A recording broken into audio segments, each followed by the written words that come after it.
Bom dia, gente. Hoje a gente vai falar sobre o sistema hematopoético. Os participantes do grupo são Cássio, Daniele, Mariana, Micaele e Thalita.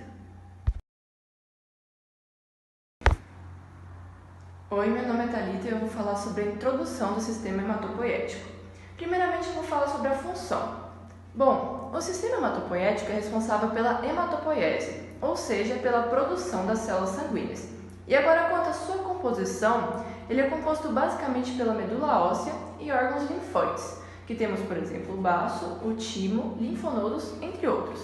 E agora sobre a hematopoiese. Ela é caracterizada pela estrutura e função das células do sangue, cordão umbilical e medula óssea. A hematopoiese consiste no processo de divisão, diferenciação e maturação celular, desde a célula mais primitiva, que é chamada de célula estaminal, até os diferentes tipos de células sanguíneas. Estes processos estão dependentes de diferentes genes existentes nas células. E agora sobre o tecido hematopoético. O tecido hematopoético é um tipo de tecido encontrado no nosso corpo que desempenha um papel importante na produção das células sanguíneas. Ele é formado por diferentes tipos celulares e fibras que dão suporte às células responsáveis pela formação do tecido sanguíneo. E essa fotinha que eu coloquei aí no mapa mental, essa foto roxa, ela é uma representação do tecido hematopoético. Entendendo a anatomia, a hematopoiese pode ser dividida em 3 fases. A primeira fase é a fase embrionária, quando a partir de células-tronco são produzidas as primeiras células sanguíneas no saco vitelínico, por volta de 19 dias a 2 meses de gestação. A segunda fase é chamada hematoesplênica, onde as células-tronco do saco vitelínico migram para o fígado e baço e começam a ser produzidas novas células sanguíneas, no fígado por volta do segundo mês de gestação e no baço por volta do quinto mês de gestação. A terceira e última fase é chamada fase medular. Ela começa por volta do sétimo mês de gestação, onde as células sanguíneas começam a ser produzidas na medula óssea, e essa fase se estende ao longo da vida. Falando como se divide o tecido dentro do sistema hematopoético, a divisão dos tecidos acontece dentro da célula-tronco, que é composta pelas divisões: os glóbulos vermelhos, que pode ser chamado também de eritrócitos, são as células responsáveis pelo transporte de oxigênio e pela cor vermelha do sangue. Temos também os glóbulos brancos, conhecidos como leucócitos, são células de defesa que o organismo produz para que o corpo consiga se defender de elementos estranhos, que possam representar alguma ameaça, seja ela de vírus ou de bactérias. Temos também o plasma, as plaquetas, que são essenciais para o processo de coagulação sanguínea, e temos o capilar, que são vasos formados por uma camada de células endoteliais, as quais estão dispostas formando um tubo. Em volta desse tubo temos a chamada membrana basal, que possui componentes moleculares produzidos pelas próprias células endoteliais, e que atua garantindo a integridade do capilar. As células que constituem no sistema hematopoético são os eritrócitos, granulócitos, linfócitos, monócitos e plaquetas. Elas são formadas na medula óssea a partir também da célula-tronco. As doenças hematológicas, também conhecidas como doença do sangue, são aquelas que comprometem a produção dos componentes do sangue, como as hemácias, que são os glóbulos vermelhos, os leucócitos, que são os glóbulos brancos, e as plaquetas, que são geradas na medula óssea, e são como condições médicas que afetam a produção, função ou a qualidade da célula sanguínea ou sistema de coagulação sanguínea.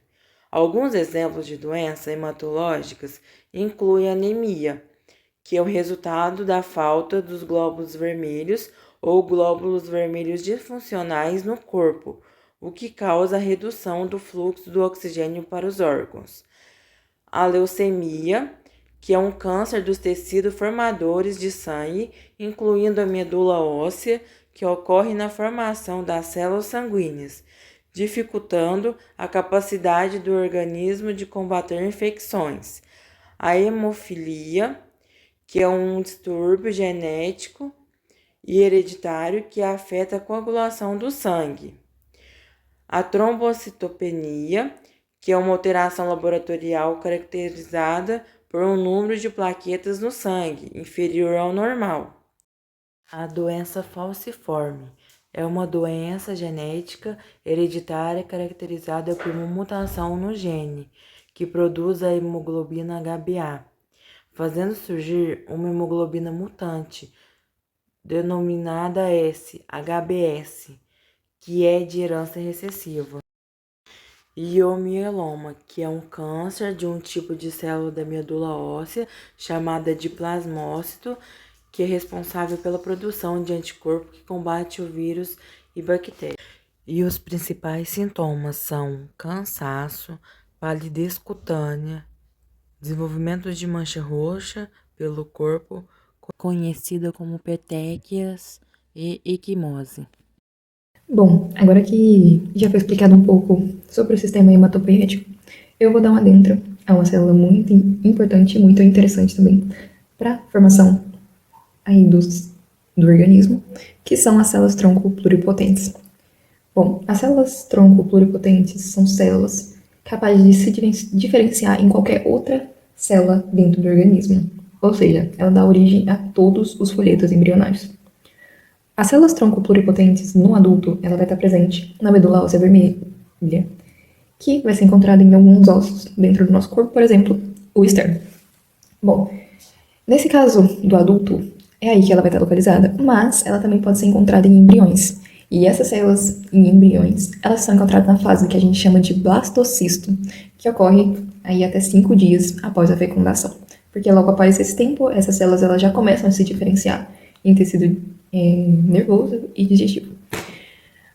Bom, então, uma parte muito importante que eu queria falar, inclusive muito importante na área de pesquisa, vai ser as células tronco pluripotentes induzidas, que se chama iPSC. Bom, esse mecanismo ele foi descoberto em 2007 por um cientista chinês que achou um método de transformar uma célula já especializada de volta em uma célula pluripotente. Mas tudo bem, como vai ser feita essa regressão de uma célula especializada para uma célula não especializada, capaz de se transformar em qualquer outra? Bom, a gente vai inserir, por meio de um vírus, genes muito específicos nessa célula, que vai ser capaz de modificá-la e fazer com que ela volte a ser uma célula pluripotente. Um adendo muito importante aos desafios é a parte de compatibilidade. Ou seja, se eu pegar uma célula de um doador que ele não vai ser compatível comigo, principalmente em relação ao sistema imune, que é o HLA, o sistema imune ele vai ver aquela célula que entrou no seu corpo como uma célula invasora. Ou seja, o sistema imune vai tentar e vai tender a matar essas células que você acabou de inserir, que precisamente tinha a intenção aí de virar a célula que você queria especializada. Então, a parte importantíssima da iPSC é que ela forma células geneticamente iguais à do doador. Então, você não vai precisar se preocupar aí com a parte imunológica de poder ver isso como uma célula invasora, porque ela vai ser geneticamente igual às suas próprias células, porque ela foi retirada e foi colocada em você. Outra coisa muito importante em relação aos desafios é a segurança. Como eu disse, essas células elas podem se diferenciar em qualquer célula, inclusive sair do controle e acabar se diferenciando em uma célula tumoral. Isso realmente pode acontecer. É uma situação muito importante na parte legislativa e ética, porque se a gente não tem certeza que essa célula ela vai realmente se comportar como que você quer, ou que você não tem indícios de que ela vai se comportar dessa forma, não vai ser legal e não vai ser ético, e não vai ser aprovado, provavelmente, pelos conselhos de ética, que algum tipo de pesquisa ela vá para frente, sem ter essa segurança. Agora, em relação às vantagens, bom, a gente tem inúmeras vantagens dessa técnica ela ser utilizada, e uma dessas vantagens é a pesquisa. Bom, quando a gente fala que ela pode ser especializada em qualquer coisa, ela realmente pode ser especializada em qualquer coisa. Por exemplo, se a gente pega um neurônio que ele tem um certo tipo de mutação ou que vai causar um certo tipo de doença, a gente pode fazer com que essa célula, ela... Pô, está muito ruim isso. Agora falando um pouco sobre as vantagens, a gente tem aí a vantagem de pesquisa. Bom, qual que vai ser aí, então, a grande vantagem em pesquisa? Bom, vai ser modelar a pesquisa. A gente consegue ter acesso ao tipo celular afetado a alguma doença. Por exemplo, alguns tipos que a gente não tinha acesso, a gente vai passar a ter acesso por causa das células pluripotentes. Então, a gente vai ter um grupo controle, que a gente pode falar que é um não afetado, e os afetados. Inclusive, a gente pode aí modificar um afetado com CRISPR, que vai ser geneticamente idêntico ao afetado, portanto, tendo só um gene diferente, que é o gene para não manifestação aí da doença.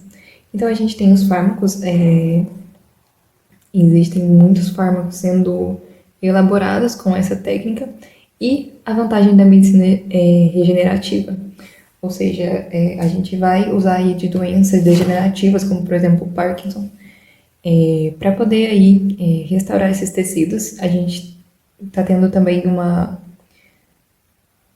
pesquisa na parte de diabetes, com células-tronco pluripotentes, então isso vem sendo aí um avanço sensacional para a área da medicina regenerativa no geral. Então é muito interessante e muito... Portanto, vai ser muito interessante e é maravilhoso para a ciência.